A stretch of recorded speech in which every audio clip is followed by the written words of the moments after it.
비만, 이는 살이 쪄서 몸이 뚱뚱하다는 것을 정의하는 단어입니다. 영어로는 오베이시티라고 합니다. 그런데요, 우리는 코로나19 시대를 거치면서 에피데믹, 팬데믹, 그리고 엔데믹이라는 용어를 잘 알고 있습니다. 감염병 유행의 과정은 일반적으로 특정 지역에서 발생하는 에피데믹 상태였다가 전 세계적으로 대유행하는 팬데믹을 거치게 됩니다.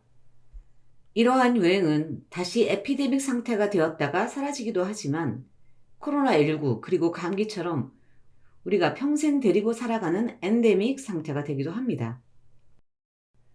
우리는 병원체에 의해 감염병이 유행하는 데 사용하는 이 에피데믹, 팬데믹이라는 용어를 비만에도 붙여서 비만을 유행병이라고 부르는 시대에 살고 있습니다. 비만이라는 상태가 인간의 사망과 어떤 연관이 있으며 얼마나 빨리 확산되기에 에피데믹, 팬데믹이라는 용어를 비만에도 사용하는 것일까요? 미국의 경우 2021년 기준 성인의 약 41%가 비만이며 그 중 약 19%는 비만 중에서도 그 정도가 매우 심한 중도 비만 이상입니다. 10년간의 비만 인구 변화를 보여주는 이 그래프 하나만으로도 2011년 대비 2021년 비만율이 아주 빠르게 증가하고 있는 것을 볼 수 있습니다. 전 세계적으로 비만 인구는 나라마다 차이가 있기는 하지만 모든 나라에서 빠르게 증가하고 있는데요. 특히 미국을 비롯한 서구 사회에서 매우 빠르게 그리고 높은 비율로 증가하는 것을 볼 수 있습니다. 비만이라는 상태가 코로나19 바이러스처럼 사람 간의 접촉이나 기침을 통해서 확산되는 것은 아니지만 매우 빠른 속도로 확산되고 있으며 인간의 사망 원인 중 4위를 차지하고 있는 것을 볼 수 있습니다. 전 세계적으로 비만 인구 비율을 나타내는 이 붉은색이 매우 빠르게 확산되고 있으며 비만으로 인한 사망 위험성이 매우 높기 때문에 비만이라는 단어에 유행병을 의미하는 에피데믹, 팬데믹이라는 용어를 붙여 사용하는 것이겠지요. 한마디로 우리가 살고 있는 이 시대는 제가 아니라 세계보건기구 WHO와 각 나라의 보건 관련 정부기관들이 정의한 비만, 유행병 시대입니다. 그런데요, 비만은 어떻게 정의되는 것일까요? 국어사전에 나오는 살이 쪄서 뚱뚱하다 라는 것은 사람마다 기준이 다 다를 것입니다. 앞서 언급한 전 세계 통계 자료에 동일하게 사용된 기준이 있습니다. BMI, Body Mass Index, 우리말로는 체질량지수입니다. BMI를 측정하는 방법은 아주 간단합니다. 키와 몸무게만 알면 되지요. 몸무게를 키의 제곱으로 나누면 됩니다. 즉, BMI는 몸무게와 키의 관계로 정의된다는 것을 알 수 있는데요. 여기서 중요한 것은 키의 단위입니다. 흔히 키를 178cm, 168cm 이렇게 얘기하지만 BMI에서는 반드시 미터를 사용해야 합니다. 세계보건기구는 BMI에 따라서 저체중, 정상, 과체중, 그리고 비만의 4단계의 가이드라인을 제시하고 있는데요. 비만은 BMI가 30을 넘는 경우입니다. 앞서 언급한 모든 통계 자료의 비만이라는 정의는 WHO의 기준으로 만들어진 것입니다. 하지만 우리나라의 경우 WHO 기준보다 조금 더 엄격한 기준을 가지고 있습니다. 이는 과거 우리나라 식단이 채식 위주일 때 적용된 기준인데요. 이 식단이 서구화된 현재에도 여전히 적용되고 있어서 기준을 바꿔야 한다는 주장들이 제기되고 있습니다. 사실 BMI는 여러 측면에서 비판을 받고 있는데요. 그 비판의 출발점은 BMI의 탄생부터입니다.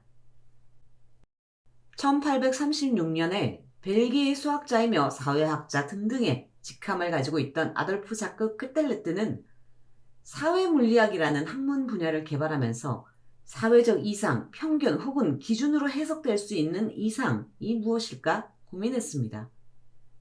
그러다가 평균적인 남성이 사회적 이상이라는 결론을 내리고 인간의 가로 성장은 세로 성장보다 작다라는 전제 하에 키와 몸무게의 상관관계를 통해서 사회적 이상 도출을 위한 그만의 지수, 꿰텔레떼 인덱스를 개발했습니다. 우리가 비만의 척도로 사용하고 있는 BMI의 시작이지요. 처음부터 BMI라는 용어가 사용된 것은 아닙니다. 퀘텔레트 인덱스에서 바디빌드 인덱스로 바뀌었다가 1972년 미국의 의사인 앤켈 키가 만성질환이라는 학술지에 논문을 발표하면서 BMI라는 용어를 가장 처음 사용한 것으로 알려져 있습니다. 키와 몸무게의 상관관계를 만들어낸 퀘텔레트의 처음 의도가 무엇이었든지 간에 오늘날 건강함을 나타내는 기준으로 활용되고 있는데요. 초기에 키와 몸무게의 상관관계를 적극적으로 활용한 주체는 생명보험 회사들이었습니다. 19세기 퀘텔레트가 자신만의 쥐수를 만들던 그 시대에 이렇게 다양한 체형 중에서 사망 위험률이 가장 높은 체형은 어떤 것이었을까요? 길거리로 배설물을 배출하던 이 시기는 공중위생이 엉망이었기 때문에 결핵과 같은 전염병이 만연했는데요. 특히나 젊고 마른 사람이 결핵에 걸리는 빈도가 매우 높았습니다. 그 시대 전문 의료인들 사이에서는 통통한 사람이 전염병에 잘 안 걸린다 라는 믿음이 팽배했는데요. 이런 상황이다 보니 보험 가입자들에 대해서 의학적 위험성을 평가해야만 하는 생명보험회사들이 저체중인 사람들에 대해서 당신은 보험료를 더 내야 합니다. 혹은 당신은 안 됩니다. 라고 말하는 상황이 빈번하게 일어날 수밖에 없었을 것입니다. 또한 저체중이란 기준이 명확한 것도 아니니 보험회사마다 그리고 보험 설계사마다 다 다른 잣대를 들이댔겠지요. 이런 사태에 직면하게 되자 권위를 가진 그 어떤 기관이 발벗고 나서서 이런 사람이 저체중이다 라는 명확한 기준을 제시해야만 하는 상황이 되었습니다. 그 권위를 가진 기관은 이익을 추구하는 보험업계가 아니라 공공의 영역을 담당하는 조직이어야 할 것입니다. 이 시기 미국에는 일부 공공의 영역을 담당하는 미국 의료협회가 있기는 했지만 불행히도 이 조직은 내부 분쟁으로 폭력 사태까지 발생하면서 조직이 와해되었습니다. 이 틈을 타서 1895년 이해관계에 가장 민감한 미국 생명보험의료이사협회가 자신들의 필요에 의해서 7,000명의 보험 가입자들의 의료 기록을 토대로 체중과 키의 비율 그리고 사망 위험성 간의 기준을 만들었습니다. 그 기준은 평균보다 20% 이하 또는 20% 이상이면 위험군이다 라는 것이었습니다. 여기서 평균이라는 것은 결국 사회 구성원들의 평균이지 의학적으로 건강한 상태라고는 결코 말할 수 없을 것입니다. 더불어 고작 7,000명을 대상으로 한 이 결과를 누가 신뢰할 수 있겠습니까? 결국 논쟁은 계속될 수밖에 없었던 것이지요.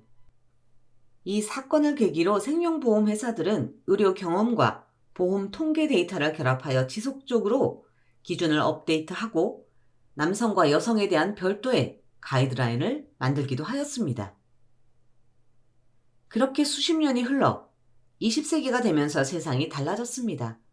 달라진 세상은 공중위생이 좋아져서 병원균에 의한 전염병이 줄어든 시대입니다.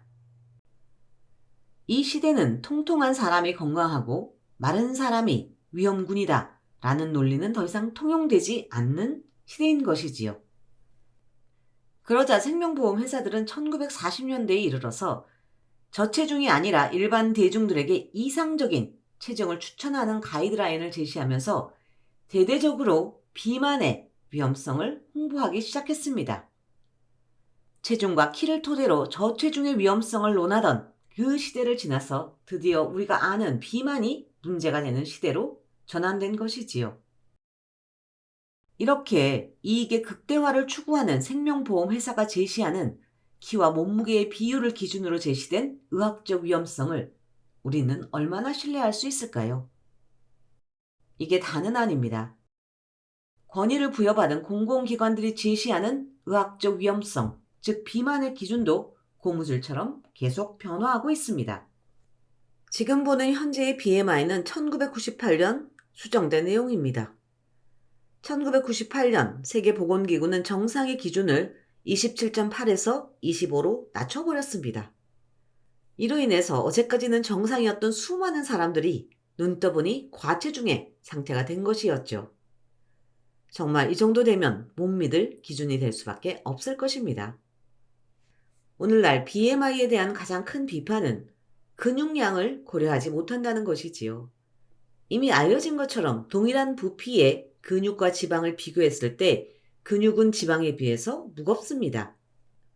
몸무게 86kg, 키 1.9m인 김민재 선수의 BMI는 23.8이고 몸무게 78kg, 키 1.84m인 우리의 손흥민의 BMI는 23.0입니다. 한편 몸무게 71kg, 키 1.74m인 이강인의 BMI는 23.5입니다. 우리나라 기준으로 보면 이 세 명은 모두 과체중 상태이고 WHO 기준으로 보더라도 과체중에 가까운 정상 범위 안에 있습니다. 축구 선수 중에 제르단 샤키리라는 선수가 있습니다. 근육량으로는 월등한 우위를 나타내는 선수입니다. 샤키리의 체중은 76kg, 키는 1.69m로 BMI는 26.6입니다.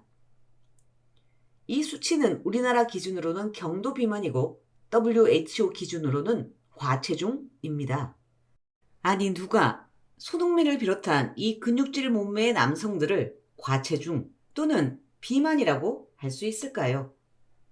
물론 이들은 저와 같이 근육이라고는 찾아보기 힘든 저질 체력을 가진 사람들과는 다른 특별한 사람들이기는 합니다. 그럼 이런 결과는 어떨까요? 정상 BMI 범위에 있는 사람들 중 약 35%가 대사적으로 건강하지 않다는 것입니다. 여기서 대사적으로 건강하다는 것은 혈압, 혈당, 콜레스테롤 및 중성지방 수치 등의 문제가 없다는 것을 의미합니다. 두 번째는 비만인 사람 중 50%가 대사증후군이 없는 대사적으로 건강하다는 것입니다. 이러한 결과는 비만이면 혈압이나 혈당 등의 문제가 나타나기 때문에 대사질환으로 인한 사망률이 높아진다는 보고와는 매우 다른 결과입니다. 이런데도 현재의 BMI가 믿을 만한 기준이 될 수 있을까요? 한 가지를 더 살펴보겠습니다. 2023년 7월에 게재된 이 논문에서는 BMI 지수와 사망 위험성과의 관계를 보여주고 있습니다. 오른쪽 Y축은 사망 위험성이고 아래 X축은 BMI입니다. 이 결과를 보면 WHO 기준 과체중에 속하는 25.0에서 27.4 사이의 사람들의 사망 위험성이 가장 낮은 것을 알 수 있습니다. 오히려 정상의 범위에 속하는 18.5의 경우 과체중보다도 더 높은 사망 위험성을 보이고 있습니다. 이 정도 되면 정말 못 믿을, 아니 몹쓸 BMI가 아닐까요? 지금 보는 이 자료는 2023년 7월에 가장 권위 있다는 네이처 학술지에 실린 내용입니다. 앞서 언급한 사망 위험성과 BMI의 관계 논문을 인용하면서 과체중 범위의 사람들이 정상 범위의 사람들보다 더 오래 삽니다. 현재의 과체중이 너무 낮게 설정되어 있습니다. 라고 언급하고 있습니다. 이제 또다시 정말 BMI는 1998년 하루아침에 기준이 바뀐 것처럼 또 바뀌어서 그때와는 반대로 과체중이었던 사람들이 정상이 되는 일이 발생할지도 모를 일입니다. 오래 사는 것은 모든 인간의 욕망이지요. 오늘부터 다이어트를 결심하신 분이 계시다면 오래 살기 위해서 과체중이 되는 쪽으로 결심을 바꿔보는 것은 어떨까요? 지금까지 불량엄마 과학수다 비만의 과학 몹쓸놈의 BMI이었습니다.